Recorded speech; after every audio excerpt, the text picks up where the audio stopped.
15 नवंबर ये दिन झारखंड के लिए बेहद खास है। एक तो ये अलग राज्य के अस्तित्व में आने की तारीख है, तो दूसरा ये कि इस दिन झारखंड के भगवान यानी बिरसा मुंडा का जन्म हुआ था। इस दिन पूरे राज्य में उत्साह और उमंग का माहौल रहता है। इस दिन हर झारखंडी अपने आप पर गर्व महसूस करता है, लेकिन यहाँ तक पहुँचने का सफर इतना आसान नहीं था। यूं तो झारखंड का जिक्र कई सदियों से हो रहा है, लेकिन इसे पहचान मिली 15 नवंबर 2000 को। लेकिन झारखंड के अलग होने की एक लंबी कहानी है। दरअसल झारखंड का भूगोल, भाषा, संस्कृति, परंपरा और खान पान बिहार से बिल्कुल अलग था। लिहाजा इसे ही आधार बनाकर राज्य के आंदोलनकारियों ने एक नए राज्य की मांग को लेकर कई दशकों तक संघर्ष किया। नमस्कार, मैं प्रदीप अर्जुन महतो हाजिर हूँ लेकर गाथा झारखंड की। दोस्तों, ये तो हम जानते हैं कि झारखंड की मांग ब्रिटिश काल से होती आ रही है। झारखंड में अंग्रेजों और उनके शोषणकारी नीतियों के विरुद्ध आंदोलन चलता रहा, लेकिन आपको जानकर यह हैरानी होगी कि झारखंड आंदोलन का बीजारोपण ढाका में किया गया था। उन दिनों ढाका विद्यार्थी परिषद की एक शाखा रांची में भी थी, जो आगे चलकर छोटा नागपुर उन्नति समाज और बाद में झारखंड पार्टी के रूप में जानी गई। चाईबासा के रहने वाले जे बार्थोलमन ढाका विद्यार्थी परिषद की शाखा के संचालक थे। इन्हें ही झारखंड आंदोलन का जन्मदाता माना जाता है। जे बार्थोलमन ने 1912 में क्रिश्चियन स्टूडेंट ऑर्गेनाइजेशन की स्थापना की थी। इस संगठन का उद्देश्य गरीबी ईसाई विद्यार्थियों की मदद करना था। हालांकि बाद में इसे केवल विद्यार्थियों तक सीमित न रखकर झारखंड के सभी आदिवासियों के सामाजिक और आर्थिक कल्याण का साधन बना दिया गया और 1915 में झारखंड का पहला अंतर्जातीय आदिवासी संगठन छोटा नागपुर उन्नति समाज स्थापित हुआ। इसका मुख्य लक्ष्य आदिवासियों के सामाजिक और आर्थिक हितों की रक्षा करना था। अलग राज्य के लिए एक सुनियोजित संघर्ष 1928 में शुरू हुआ। 1928 में साइमन कमीशन ने झारखंड क्षेत्र से प्राप्त एक ज्ञापन के आधार पर झारखंड को अलग राज्य बनाने की अनुशंसा की थी, लेकिन ब्रिटिश शासकों ने उस पर कोई विचार नहीं किया। अब तक झारखंड के संघर्षशील नेताओं ने 1938 ईस्वी में जयपाल सिंह मुंडा के नेतृत्व में आदिवासी महासभा का गठन कर अपना संघर्ष योजनाबद्ध तरीके से शुरू कर दिया। 1939 में जयपाल सिंह मुंडा इसके अध्यक्ष बने। 1946 के संसदीय चुनाव में आदिवासी महासभा को केवल 3 सीटें हासिल हुई। जयपाल सिंह मुंडा खूंटी से चुनाव हार गए। साल 1947 में देश स्वतंत्र हुआ तो झारखंड क्षेत्र के नेताओं की महत्वाकांक्षाएं भी मुखरित हुई, लेकिन उन्हें केंद्र और राज्य सरकार में सहयोग नहीं मिला। आदिवासी नेता जयपाल सिंह ने साल 1950 में आदिवासी महासभा का नाम बदलकर झारखंड पार्टी कर दिया। झारखंड पार्टी का गठन झारखंड आंदोलन के इतिहास में एक महत्वपूर्ण घटना थी, क्योंकि इसके दरवाजे अलग झारखंड राज्य समर्थक और गैर आदिवासियों के लिए भी खोल दिए गए थे। झारखंड पार्टी ने नवगठित क्षेत्रीय राजनीतिक दल के रूप में झारखंड क्षेत्र में राजनीतिक सामाजिक चेतना प्रज्वलित करने के साथ साथ जनमत संगठित करने में अपनी संपूर्ण शक्ति लगा दी। साल 1952 में अखंड बिहार के पहले विधानसभा चुनाव में जयपाल सिंह मुंडा के कुशल नेतृत्व में झारखंड पार्टी ने 33 विधानसभा सीटों पर विजय हासिल की और बिहार का मुख्य विपक्षी दल बन गया। इसका चुनाव चिन्ह मुर्गा छाप था। इसके बाद 1957 के विधानसभा चुनाव में पार्टी को 32 सीटें मिली। 1962 के विधानसभा चुनाव में झारखंड पार्टी के खाते में 20 सीटें आई।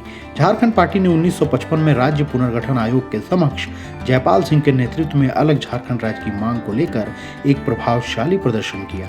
तब आयोग के सदस्य इस क्षेत्र के दौरे पर आए, लेकिन उन्होंने अलग राज्य की अनुशंसा नहीं की। झारखंड पार्टी ने राज्य पुनर्गठन आयोग के सामने अलग राज्य का जो प्रारूप पेश किया था, उसमें तत्कालीन बिहार के 7, बंगाल के 3, उड़ीसा के 4 और मध्य प्रदेश के 2 जिलों को मिलाकर कुल 16 जिलों के साथ झारखंड की मांग की गई थी। 10 फरवरी 1961 को पहली बार बिहार विधान परिषद में अलग झारखंड गठन के लिए भारत सरकार से आग्रह करने के लिए सदन में प्रस्ताव पेश किया गया। प्रस्ताव पर काफी चर्चा हुई, लेकिन 24 मार्च 1961 को सदन ने इस प्रस्ताव को अस्वीकृत कर दिया। लेकिन इसी बीच साल 1963 में झारखंड पार्टी का कांग्रेस में विलय हो गया। बिहार के तत्कालीन मुख्यमंत्री विनोदानंद की सरकार में जयपाल सिंह मुंडा को सामुदायिक विकास और ग्राम पंचायत मंत्री बनाया गया। इस राजनीतिक घटनाक्रम से झारखंड राज्य आंदोलन को गहरा झटका लगा। इसके बाद 1965 में बिरसा सेवा दल की स्थापना की गई और अलग राज्य की मांग करने वालों को नया स्वर मिला। फिर 1967 में अखिल भारतीय झारखंड पार्टी का गठन हुआ। इसके बाद 1968 में हुल झारखंड पार्टी का गठन किया गया।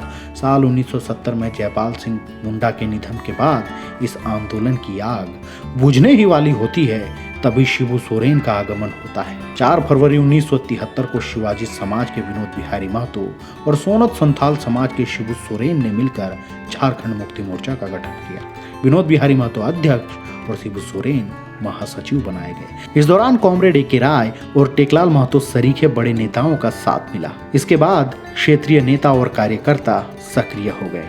झारखंड मुक्ति मोर्चा ने अपने 4 लक्ष्य तय किए: अलग झारखंड राज्य के निर्माण के लिए संघर्ष, महाजनी प्रथा के खिलाफ संघर्ष, विस्थापितों के पुनर्वास और कल कारखानों में स्थानीय लोगों की बहाली के लिए संघर्ष और वन कानून के विरोध में जंगल कटाई को लेकर आंदोलन। 1985 में कांग्रेस विधायक देवेंद्र नाथ चांपिया के नेतृत्व में बिहार विधानमंडल के झारखंड क्षेत्र के 52 विधायकों ने झारखंड क्षेत्र को केंद्रीय प्रशासन के अधीन सौंपने की मांग से संबंधित एक संयुक्त प्रस्ताव पत्र देश के प्रधानमंत्री को दिया। 1986 में ऑल झारखंड स्टूडेंट यूनियन यानी आजसू का गठन जमशेदपुर में किया गया, जो झारखंड आंदोलन के लिए काफी अहम मोड़ साबित हुआ।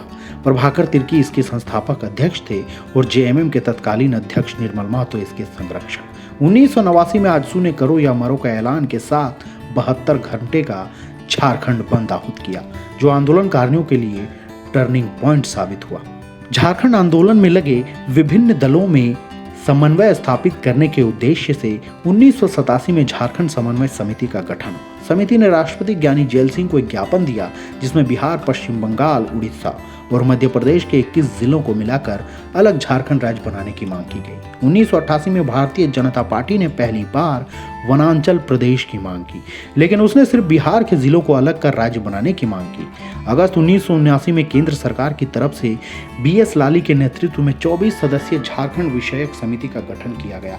इस समिति में झारखंड आंदोलन से जुड़े 16 प्रतिनिधि, 4 सरकारी पदाधिकारी और 4 विशेषज्ञ शामिल किए गए। अगस्त 1965 को झारखंड क्षेत्र और स्वशासी परिषद के गठन की राजकीय अधिसूचना जारी की गई। शिबू सोरेन इसके अध्यक्ष और सूरज मंडल उपाध्यक्ष मनोनीत किए गए। मार्च 1997 को लालू यादव अलग राज्य झारखंड बनाने के लिए राजी हो जाते हैं और 1998 आते आते इस बात से मुकर जाते हैं। उन्हीं दिनों केंद्र में अटल बिहारी वाजपेयी के नेतृत्व में गठित राष्ट्रीय जनतांत्रिक गठबंधन सरकार ने बिहार विधानसभा में पारित संकल्प के आधार पर वनांचल राज्य से संबंधित बिहार राज्य पुनर्गठन विधेयक तैयार किया और इसे स्वीकृति के लिए बिहार की राबड़ी देवी की सरकार के पास भेज दिया। इसमें बिहार के 18 जिलों को मिलाकर अलग वनांचल राज्य बनाने की बात कही गई थी, लेकिन बिहार विधानसभा में उस विधेयक को 107 के मुकाबले 181 वोटों से नामंजूर कर दिया गया। श्रीमती राबड़ी देवी की अल्पमत सरकार ने कांग्रेस के दबाव में 25 अप्रैल 2000 को अलग झारखंड राज्य के लिए बिहार राज्य पुनर्गठन विधेयक 2000 को स्वीकृति प्रदान कर दी। 2 अगस्त 2000 को लोकसभा और 11 अगस्त 2000 को राज्यसभा से बिहार राज्य पुनर्गठन विधेयक पारित कर दिया गया। 25 अगस्त 2000 को राष्ट्रपति ने विधेयक पर हस्ताक्षर करके अपनी स्वीकृति प्रदान कर दी। भारतीय जनता पार्टी उस दौर में थी जब वह केंद्र से लेकर राज्य तक में अपनी पकड़ बनाने को आतुर थी। यही वो मौका था जब भारतीय जनता पार्टी झारखंड मुक्ति मोर्चा के साथ मिलकर झारखंड में सरकार बना सकती थी, पर यह तभी होता जब झारखंड एक अलग राज्य होगा।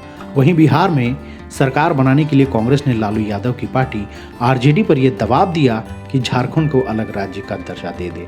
उसी साल बिहार विधानसभा में झारखंड का रास्ता साफ हो गया और इस तरह 15 नवंबर को झारखंड की स्थापना होती है और 15 नवंबर 2000 को देश के 28वें राज्य के रूप में झारखंड का उदय हुआ।